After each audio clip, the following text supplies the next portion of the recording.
પરમાત્મા પોતાના અંતિમ દેશનાની અંદર ઉતરાત્રે સૂત્ર અને એની અંદર સમ્યક પરાક્રમ નામનું અધ્યયન એની આપણી કેટલી બધી વાતો ચાલી રહી છે.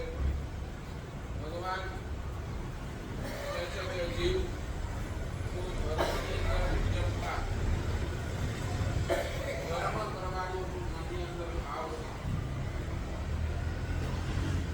ઉપીતિ ભવ પ્રપંચા નામનો ગ્રંથ છે અને ઉપીતિ ભવ પ્રપંચા નામનો ગ્રંથ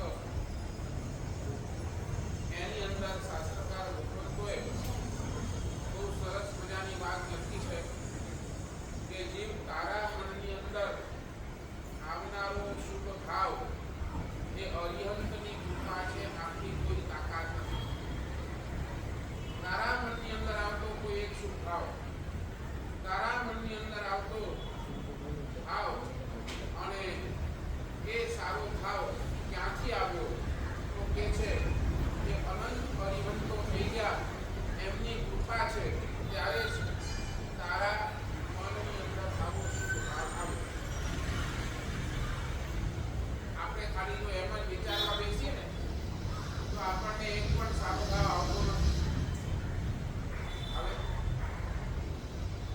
ખાલી આ વાત બંધ કરો, સારો ભાવ આવે, ખરાબ ભાવ આવે, શું આવે? ખરાબ આવે. પણ તમારા મનની અંદર આવતો સારો ભાવ એ પણ કોના આપણી તાકાત નથી, એ કોની તાકાત છે? એ અરિહંતની તાકાત છે. અરિહંતની તાકાત થકી આપણને સારો ભાવ આવતો હોય છે. સાચું બોલો. આ વાતની અંદર તમને શ્રદ્ધા કરી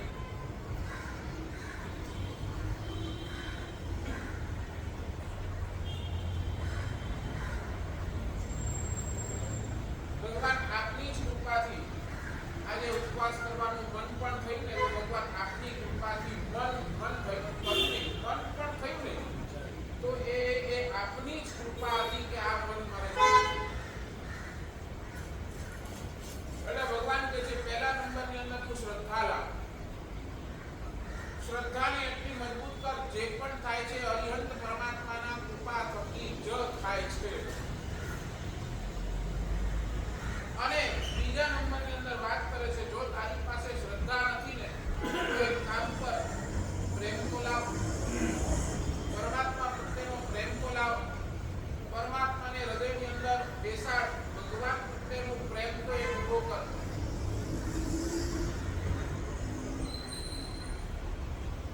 એક વાત તો શ્રદ્ધાથી સમ્યક દર્શન શરૂ થાય. શ્રદ્ધાથી શું ચાલુ થાય? સમ્યક દર્શન ચાલુ થાય. તમારી પાસે શ્રદ્ધા છે તો શાસ્ત્રકાર કહે છે તમે શક્તિથી જીવ છો, સમ્યકથી જીવ છો. અને તમારી પાસે જો શ્રદ્ધા નથી તો તમે મિથ્યાથી. પણ પ્રેમથી ચરમાવર્ત કાળ શરૂ. તમને પરમાત્મા પ્રત્યેનો પ્રેમ છે, ભગવાન પ્રત્યેનો તમને પ્રેમ કેવો છે એનો આધાર બતાવે કે હવે આ તમારો ચરમાવર્ત કાળ. આ થોડી શું છે ટિપિકલ શાસ્ત્રની ભાષા છે. ચરમાવર્ત કાળ એટલે શું? આપણે આજ સુધી અનંત કાળની અંદર ભટક્યા છે. સાયકલ ચાલે છે, જન્મ મરણ, જન્મ મરણ, જન્મ મરણ, જન્મ મરણ, જન્મ મરણ. આ બધી સાયકલ એટલી બધી ભયંકર છે, એટલી બધી ભયંકર છે, આપણને પોતાને પણ ખબર નથી આપણે આવી કેટલી સાયકલો ફર્યા. આ અનંત કાળથી આ ચક્રોની અંદર ફસી અને કર્મ કરતા આવ્યા. આજ સુધી જેટલો પણ આપણે કર્યા ને એ બધું છે ને અચરમાવર્ત કાળ કહ્યું. અચરમાવર્ત એટલે બસ ફરવાનું એની સિવાય બીજી કોઈ વાત નથી. ચરમાવર્ત કાળ કોને કહેવાય? ચરમાવર્ત કાળ એટલે ચરમ એટલે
બધી વાતો ગમે કરી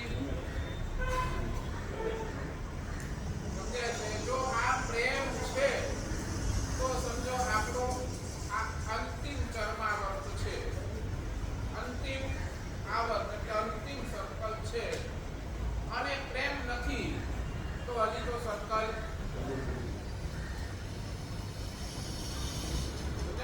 પ્રેમ આવ્યો એટલે અંતિમ ચરમાવર્ત, શ્રદ્ધા આવી એટલે હવે થોડાક જ ભોગ. નરેન્દ્રભાઈ, ચરમાવર્તમાં કેટલા ભોગ થાય? અંતિમ ચરમાવર્તમાં પણ કેટલા ભોગ થાય? છેલ્લો સર્કલ છે ને એમાં કેટલા ભોગ થાય?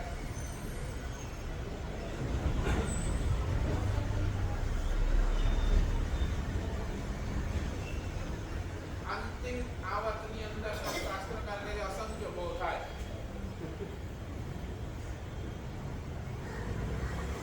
પણ તોય એક નિશ્ચિતતા રહે છે બસ હવે આ છેલ્લો જ છે.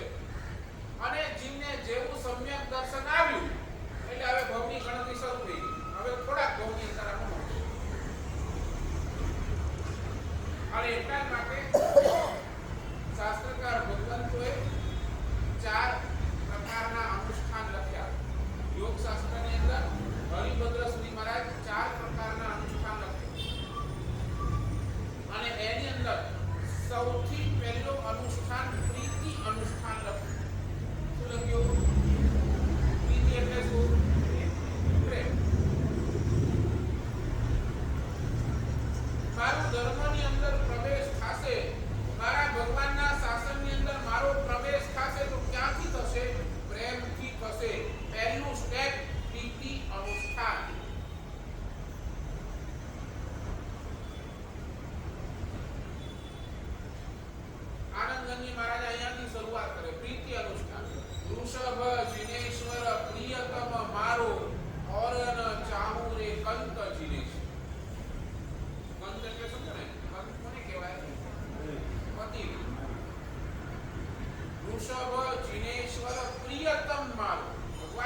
વાત કરીશ પણ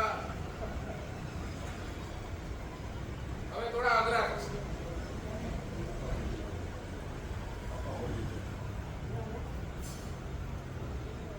નંબર 1, પ્રેમનું પહેલું સ્ટેપ, દર્શનમાં આકર્ષણ.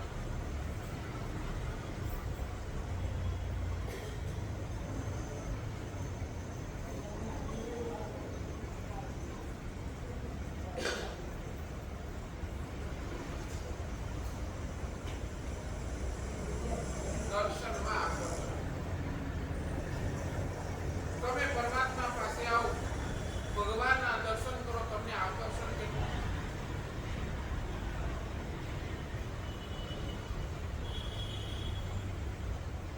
અમિય ભરેલી તારી મૂર્તિ નિહાળી, પ્રભુ તારા નૈના પ્રેમના ભર્યા છે, અમી રસના ભર્યા છે. બીતેલા સાગરજી મહારાજ અચલગંજની અંદર એ સમયના એક બહુ મોટા મુનિ ભગવત થઈ ગયા, ઉપાધ્યાય ભગવત થઈ ગયા, અને એમને સંભવના ગોપાલના સ્તવનની અંદર હરે મુકો હોયો રે લાલ જીન મુકડાને મંડકે વારી જાઉં પ્રભુ મુકડાને મંડકે. ભગવાન આપણું જોઉં અને એવું મને ઘેલું લાગ્યું છે, એવું પરમાત્મા તમારા મુખનું એવું ઘેલું લાગ્યું છે, વાત જ ન કરો. મારું મન એ આપનું મુખ જોઉં અને બસ, હવે એના સિવાય આ જગતની અંદર મારે બીજું કાંઈ જોવું જ નથી. આ છે આકર્ષણ.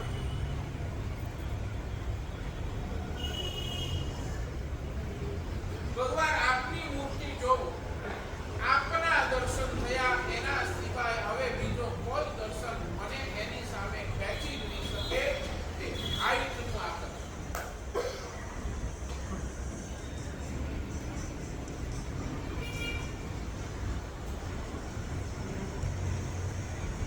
સમજાય છે હું શું કહું છું? કેસે છે મારી વાત? પરમાત્માના દર્શન કરો, આકર્ષણ કેટલું. ભગવાનના દર્શનનું આકર્ષણ કેટલું. એક નાનકડો પ્રશ્ન નરેન્દ્રભાઈ, તમે તમારા ઘરથી નીકળ્યા, ઘરેથી કોઈ કામ માટે નીકળ્યા, XYZ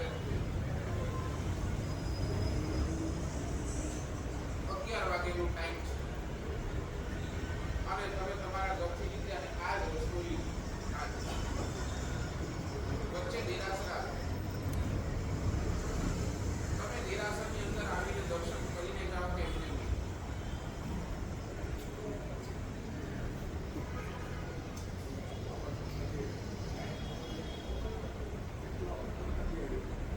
મારી વાત સમજ્યા કે નહીં? તમે સવારના આવ્યા છો, સવારના તમે પરમાત્માની પૂજા કરી, બધું જ કરી, અને તમે ઘરે પાછા ગયા છો, નવકાશી કરી, આ બધું તમે કર્યું, અને પછી તમને 11 વાગે 11:30 વાગે કોઈ કામ માટે તમે તમારા ઘરથી નીકળ્યા છો, અને તમારો રસ્તો, કામે જવાનો રસ્તો આ જ છે, આ જ રોડ છે, બરાબર? તમે અહીંયાથી નીકળ્યા છો, દેરાસર વચ્ચે આવે, તમે અંદર આવીને દેરાસરના દર્શન કરો કે નથી?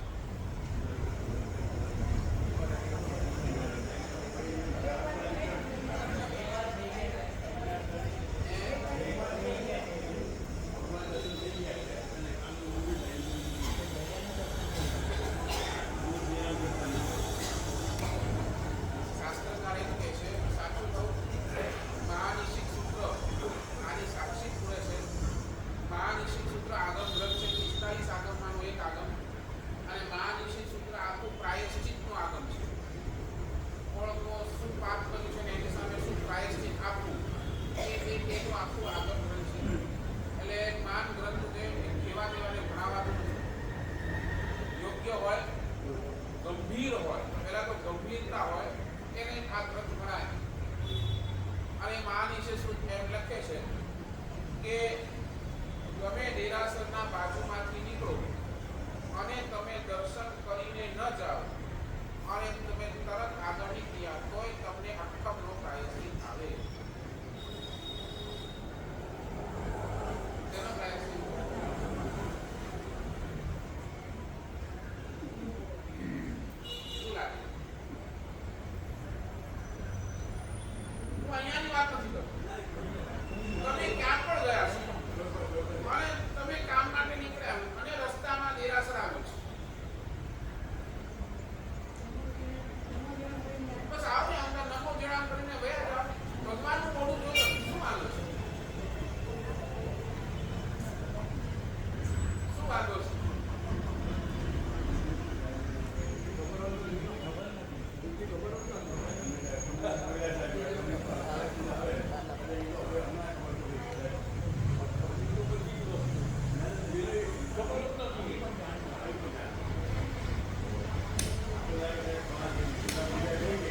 દેરાસર મોકલી પડે. દેરાસર કદાચ બપોરનો ટાઈમ હોય, 2 વાગ્યા હોય, 2 વાગ્યા હોય, 2:30 વાગ્યા દેરાસર તોય અંદર આવી અને અહીંયા આવી હાથ જોડીને જાય. તમે તમારા દોસ્તાર છે, જીગરજાન દોસ્તાર છે, ફોન કર્યો એ ફોન નથી ઉપાડતો, તમે શું કરો? જાઓ ને, જાઓ ને, ગરમી મારો ને.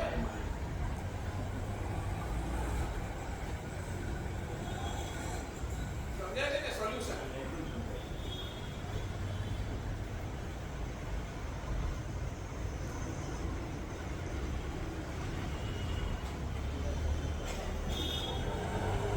ચાલો ચાલો બીજી વાત કહું, હજી બીજી વાત કહું. તમે તમારા ઘરેથી જેટલી વાર નીકળો, એટલી વાર ભગવાનના દર્શન કરીને નીકળો. તમારા ઘરે ભગવાનના ફોટો હોય ને, ભગવાન હોય, તમારા દેરાસર હોય, તમારું ઘરની અંદર મંદિર હોય, નાનું મંદિર હોય, ત્યાં દર્શન કરીને જ નીકળો.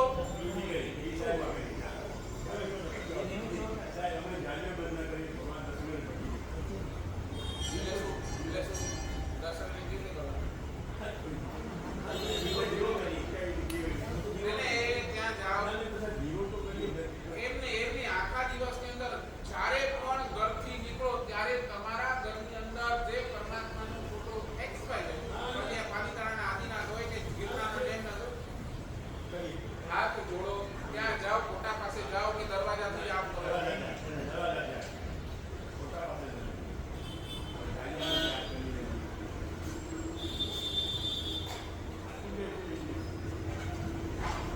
કેટલી વાર લાગે ફોટા પાસે જવા?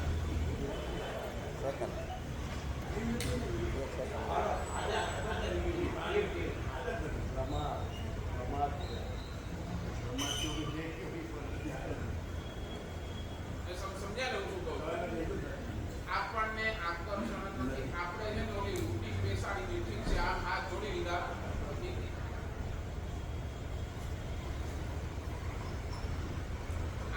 દર્શનમાં આકર્ષણ.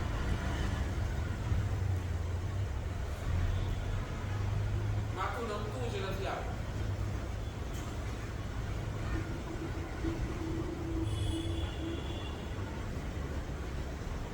પાલીતાણા જાઓ, શત્રુંજય જાઓ, પણ એ વખતે ઋષભદેવ દાદાનું આકર્ષણ કેટલું બોલો ને. નીચેથી તમે તલેટીથી ચડવાનું શરૂ કરો એ વખતેથી મનની અંદર આકર્ષણ કેટલું, ક્યારે દાદાના દર્શન થાય, ક્યારે દાદાના દર્શન થાય, ક્યારે દાદાના દર્શન થાય. બરાબર ને? જેમ જેમ જેમ જેમ તમે ચડતા જાઓ, પછી એ ગિરનાર હોય, પછી એ પાલીતાણા હોય, જેમ જેમ તમે ચડતા જાઓ તેમ તેમ તમારું આકર્ષણ શું જાય? વધતું જાય, વધતું જાય. ક્યારે ભગવાન, ક્યારે ભગવાન, ક્યારે ભગવાન મળે. બરાબર ને? એ આકર્ષણ. અને એ ઉપર તમે પહોંચો, દાદાના દરબારની અંદર ભગવાનને જુઓ એટલે એ આકર્ષણ હાઈટ કરો.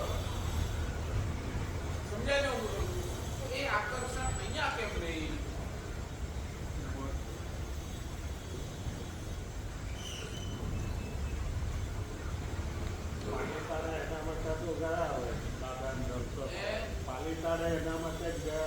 સાચું બોલો. પાલીતાણાના આદિનાથ અને અહીંયા બેઠેલા ચંદ્રપ્રભુ સરખા કે અલગ?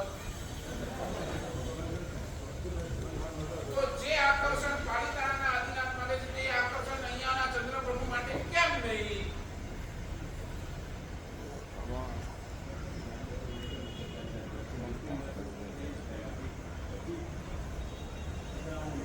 તમે હજી કહો, પાલીતાણા ઉપર ચડ્યા, દાદાના એકવાર પૂજા તમને મળી ગઈ, તમે દર્શન કર્યા, વળી પણ છે ને તમે જતા જતા વળી પાછા નીચે ઉતરતા એકવાર તો શું છે?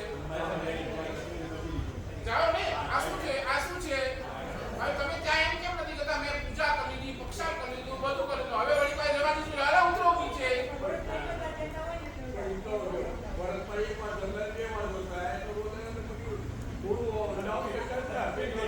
કેમ?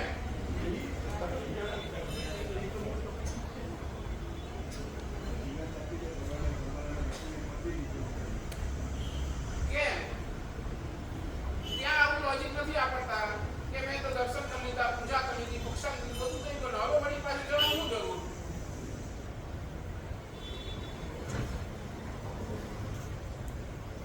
સમજ્યા નહીં? સમજ્યા?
પોતાની ઈચ્છાથી ભગવાનથી છૂટા નથી થયા.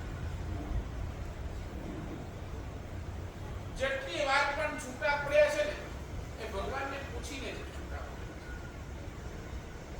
ભગવાને કીધું એટલે જ પડ્યા છે. પછી એ દેવશર્માને પ્રતિબોધ કરવા જાય તો ભગવાને કીધું કે જા જઈ આવ અને ગયા. અરે ઓલી અષ્ટાપદી જાત્રા કરી આવો ભગવાને કીધું એટલે ગયા છે. પણ પોતાની મેળે ક્યારે ભગવાનથી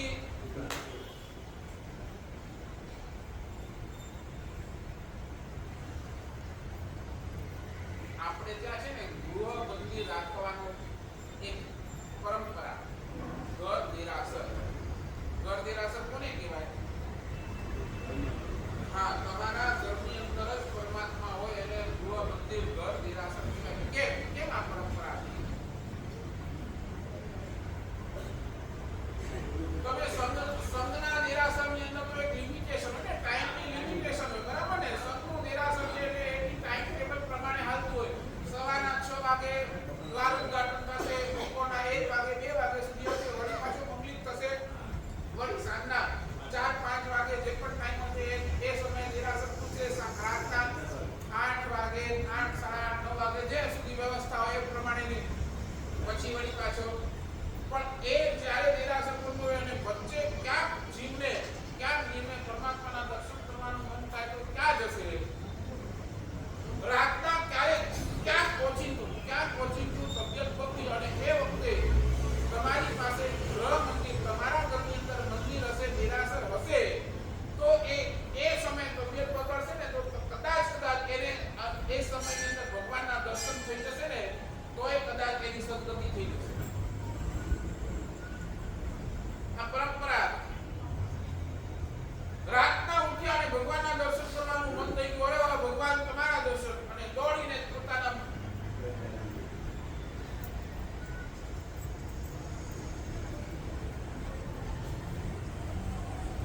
દર્શનમાં આકર્ષણ. આજની ઘડિયાળ ઘડે ગણાય.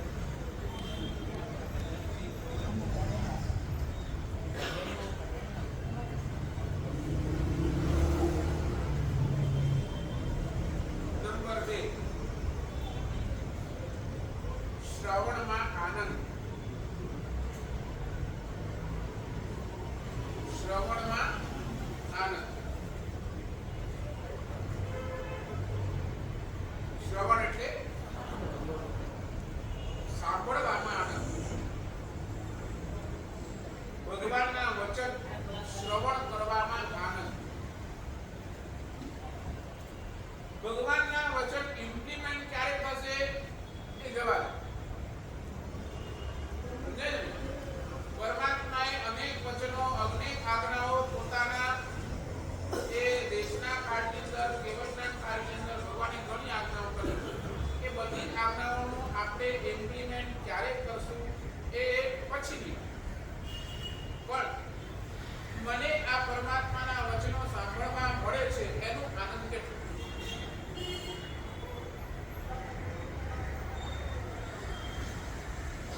બસ આ વચનો સાંભળતો રહું.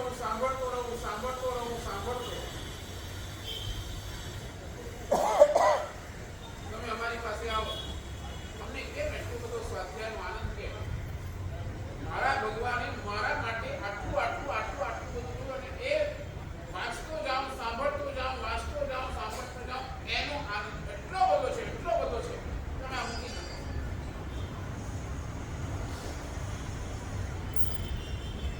તમને કહું, ભગવાનનો સમવસન લાગે,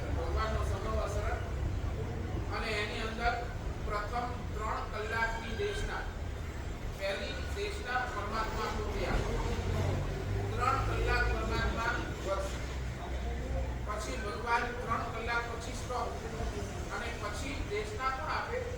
તો ભગવાનના જે પ્રથમ ગણધર હોય ને, એ ભગવાનના પાદપીઠ ઉપર બેસે અને એ દેશના આપવાની ચાલુ કરે. સભા એઝ ભરેલી, બરાબર? ભગવાન જાય તો ભગવાન પાછળ બધા ઉઠીને વયા નથી. સભા એઝ ઇટ ઇઝ ભરેલી હોય. એમાં ભગવાનના સમવસરણની અંદર 12 વર્ષદા કહીને, 12 વર્ષદા, એમાં એક વર્ષદા કેવળ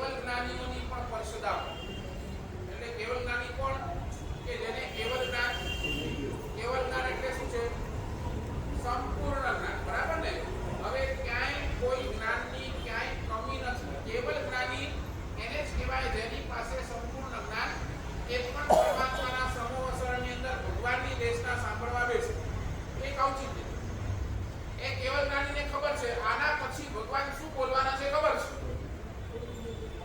પણ એ ભગવાનનું ઔચિત્ય સાચવે નહીં. ભગવાન છે આના થકી તો મને કેવલ જ્ઞાન થયું છે ને, ઔચિત્ય છે સાચું બેસ્ટ. પણ સાચું બોલો, એકવાર ભગવાન ઉઠી ગયા પછી ગણધર ગૌતમ સ્વામી એમને હજી કેવલ જ્ઞાન નથી થયું, હજી છદ્મસ્ત છે, બરાબર ને? ચાર જ્ઞાન જ છે, હજી સંપૂર્ણ જ્ઞાન નથી. ભગવાન જાય એટલે પછી ગૌતમ સ્વામી બેસે વ્યાખ્યાના પ્રદેશના. સાચું બોલો, કેવલ જ્ઞાની ઉઠીને વયા જાય ને?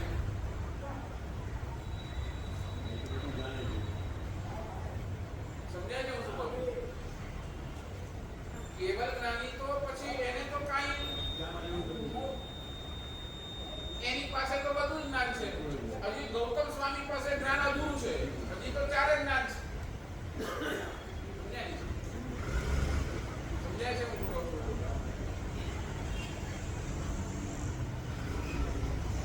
સમજાય રવિભાઈ શું કીધું મેં?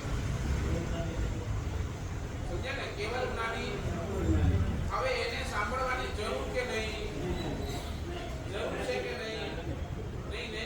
ભગવાનનું સાંભળે ઠીક છે, પણ એ ગૌતમ ગણધર ભગવાનનું સાંભળવાનું જરૂર છે ને? તો એ બેસે કે ન બેસે?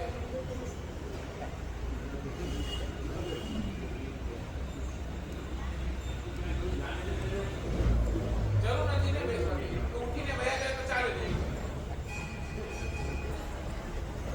નહીં સમજ્યા? નહીં સમજ્યા? મારું વ્યાખ્યાન ચાલતું હોય ને, ઘણા ઉઠીને વયા ગયા એટલે અમે શું સમજીએ ખબર છે?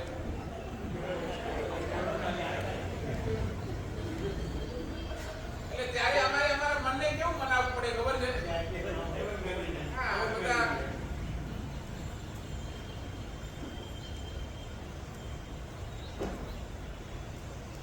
ત્યાં શાસ્ત્રકાર લખે છે કે કેવલ જ્ઞાની એક પણ ઊભો ન થાય,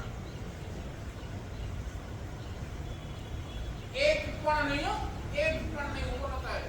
ગૌતમ સ્વામીની આખી દેશના સામે કેમ?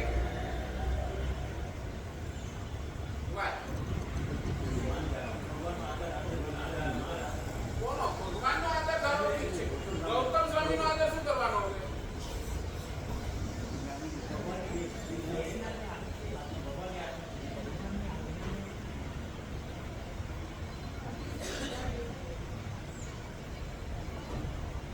ગૌતમ સ્વામી પણ જે કહે છે એ મારા ભગવાનની જ વાત કરે છે, એ સાંભળવાનો આનંદ છે ને, એટલે એ પણ કેવલ જ્ઞાની ઊભો નથી.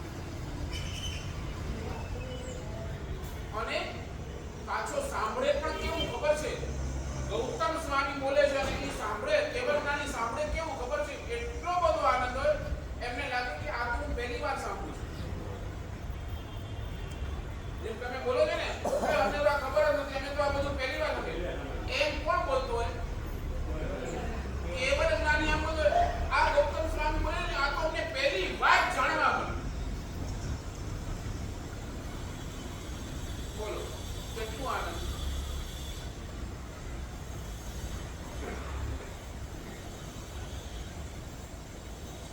સાંભળવામાં આનંદ કેટલો!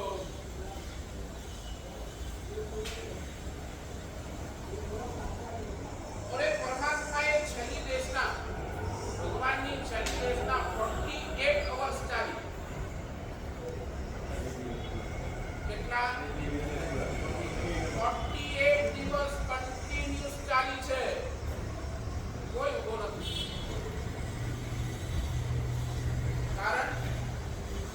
કારણ બોલો, સાંભળવામાં કે આટલું આનંદ.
દુર્ભાગ્ય શું ખબર છે? શિષ્ય માટે મોટું દુર્ભાગ્ય શું? એક શિષ્ય માટે એના જીવનનું સૌથી મોટું દુર્ભાગ્ય શું? શાસ્ત્રકાર એમ લખે છે, એક શિષ્ય માટે સૌથી મોટું દુર્ભાગ્ય એના ગુરુ કાળ કરી જાય એ નહીં, ગુરુ એમને છોડીને ચાલ્યા જાય એ નહીં, પણ જીવતા ગુરુ બોલતા બંધ થઈ જાય ને એ શિષ્યનો સૌથી મોટો દુર્ભાગ્ય. સમજાવી શકો? જીવતા ગુરુ બોલતા બંધ થઈ જાય, એની સાથેનો કોઈ બોલાચાલીનો વ્યવહાર ન કરી શકતા હોય ને એ શિષ્યનો સૌથી મોટો દુર્ભાગ્ય. તમારી ભાષામાં દીકરાનો સૌથી મોટો દુર્ભાગ્ય શું? એના પિતાજી કાલ કરી ગયા એ નહીં, પણ જીવતા પિતાજી જીવતા એને હવે કાંઈ બોલી નથી શકતા એ દીકરાનો સૌથી મોટો દુર્ભાગ્ય.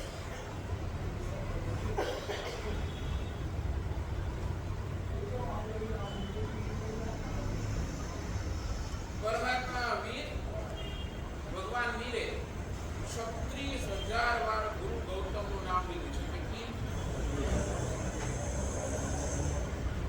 અહીંયા પરમાત્મા ગૌતમ સ્વામી પરમાત્માને પ્રશ્ન પૂછતા જાય અને ભગવાન એનું નામ લેતા જવાબ આપતા, હે ગોયમ, હે ગોયમ, હે ગોયમ, હે ગોયમ. આ ગોયમ બોલતા કેટલા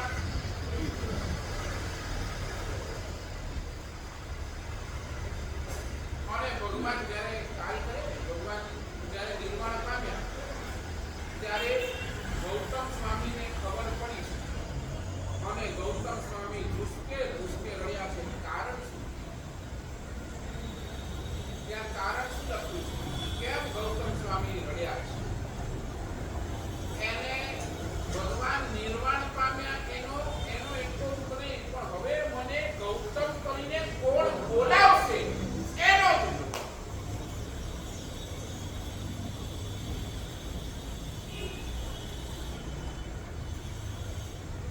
સમજાવવાની વાત. હવે મને ગૌતમ કરીને કોણ બોલાવશે એનો દુઃખ એટલો બધો હતો, એટલા માટે આંસુ પડે એનો. એટલે હવે ભગવાનના વચન સાંભળવા નહીં પડે એનો દુઃખ. ખબર છે ભગવાન તો નિર્વાણમાં જવાના જ હતા, ગૌતમ સ્વામીને પણ ખબર છે, પણ છતાંય દુઃખ શેનો? હવે મને બોલાવશે.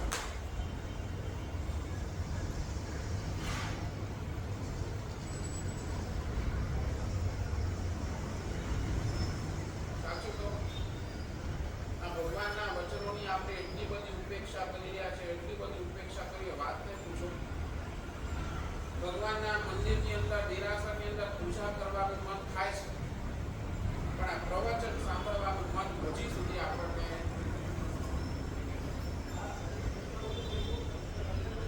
થાય છે. ભગવાનનું વચન મને સાંભળવા મળે છે, મારો સદભાગ્ય છે. આ ક્યારે લાગે છે આપણને? દેરાસરે આવીએ, દર્શન કરી લઈએ, પૂજા કરી લઈએ, એના સુધી આપણે સીમિત થઈ ગયા. ભગવાનના વચન સાંભળવા માટે આપણી થઈ જાય તત્પરતા કેટલી?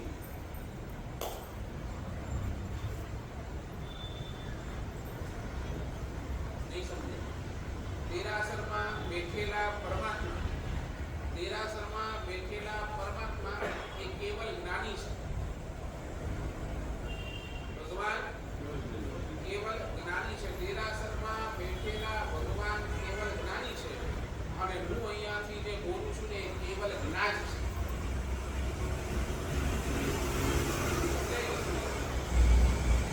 બેઠેલા ભગવાન કોણ છે? કેવલ જ્ઞાની છે.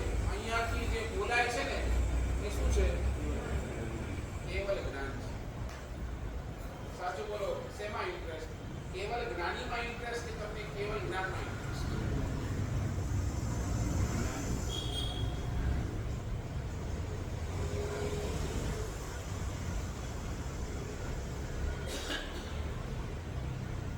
શું લાગે છે? સાચું બોલો ને, અમારું ચોમાસું કેમ નક્કી કર્યું?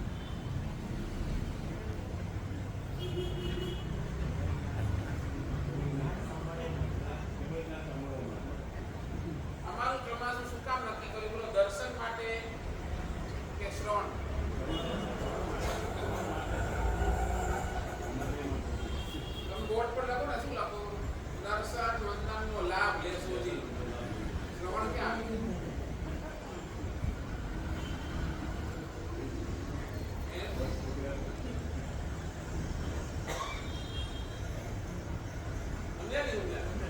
કોઈ પણ મહાત્મા તમારે ત્યાં શેષ કાળમાં પણ પધારે શેષ કાળમાં તમે શું આપો તો દર્શન વંદનનો લાભ લેજો. શ્રવણનું શું એ રૂટીન જો હવે તમારે રૂટીન ચેન્જ કરવાનું પડે. એટલે આ લખવાનું મારે કારણ શું આ નહીં તો તમે શ્રવણમાં ઇન્ટરેસ્ટ નથી.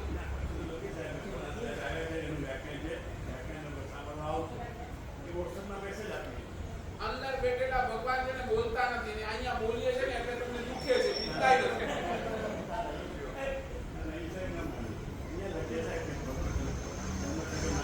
આને વ્યાખ્યાન ન હોય તો તમે આવો ને સાહેબ 2 મિનિટ ઉપદેશ આપો ને તમે પર્સનલ આવો. બરાબર. હવે હું કહું કે નહીં મારી આખી 1 કલાક માટે અનુકૂળતા નથી તો તમે આવ્યા તમે અમારી પાસે સાહેબ 2 મિનિટ કાંઈ પણ ઉપદેશ આપો. આવું ક્યારે કીધું? કેમ હું તમારો મુગલી ભરવાનું નથી કાઢ્યું.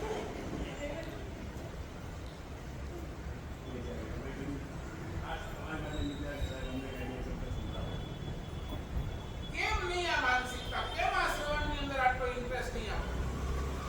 સાચું બોલો, કેમ આ રસ નહીં અહીંયા?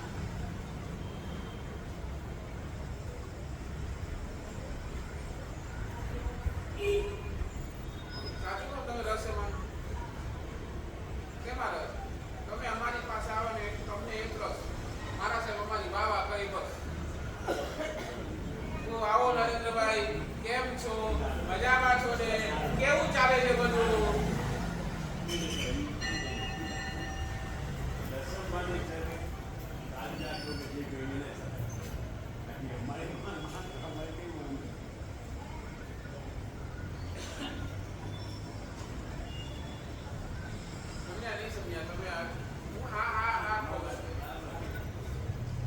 કેમ શ્રવણ માટે ઇન્ટરેસ્ટ નથી? કેમ આ શ્રવણની અંદર આનંદ નથી? સાચું બોલો ને, પ્રવચન ચાલુ હોય તો તમે કેટલી વાર ઘડિયાળ લઈ જુઓ? નહીં તોય કેટલી વાર તમે ખબર છે 2 ઠેકાણે ઘડિયાળ રાખવાની ના પાડી. 2 ઠેકાણે ઘડિયાળ રાખવાની ના પાડી છે. ક્યાં? દેરાસર અને ઉપાસને બેઠી અને સ્પેશિયલી પ્રવચન વાળું ઘડિયાળ રાખવાની ના પાડી. કેમ ના પાડી?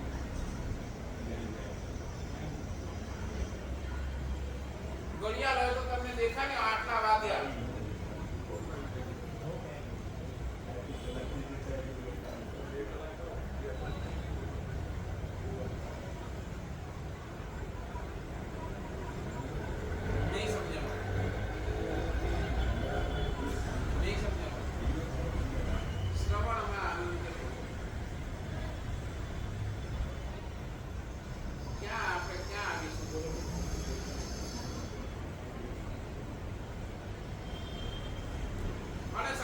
અહીંયાથી તમે બહાર જશો શું કરવાના?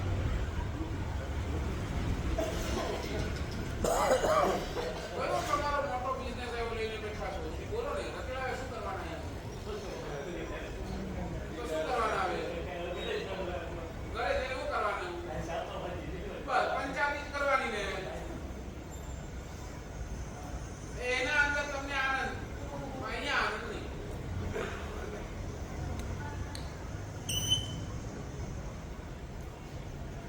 પહેલા તો વચ્ચે કીધું ને, સાચું બોલો, તમે કેટલાય લોકોને પરમાત્માની વાત કરો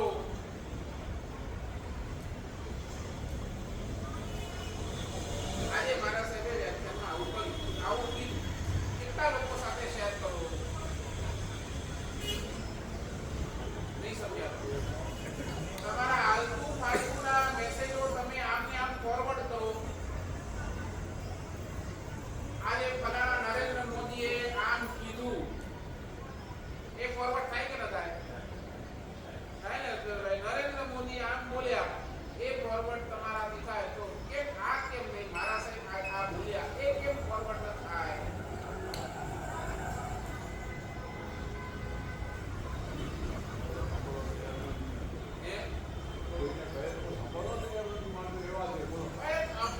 બોલવાનું ક્યાં તમે તો ફોરવર્ડ કરવાનું છે. વાંચે ન વાંચે એની મરજી. આ તો સામે વાત કરીએ છીએ અમુક સર્કલમાંથી કોઈ તરત વાત જ નહીં આવે તો આવા જ મળવાના આપણને, કારણ કે એને આમાં રસ જ નથી. પણ આપણે કેટલું બોલીએ છીએ, આપણી પ્રમાણિકતા કેટલી બોલણી એ ન સાંભળે એને જવા દો, ન સાંભળે એને જવા દો, પણ તમારી બોલવાની માનસિકતા કેટલી બોલણી.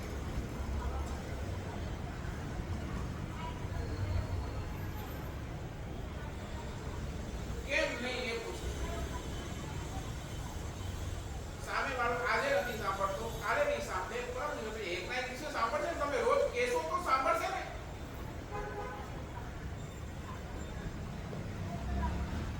સામે વિરોધ જ બહુ કરે છે.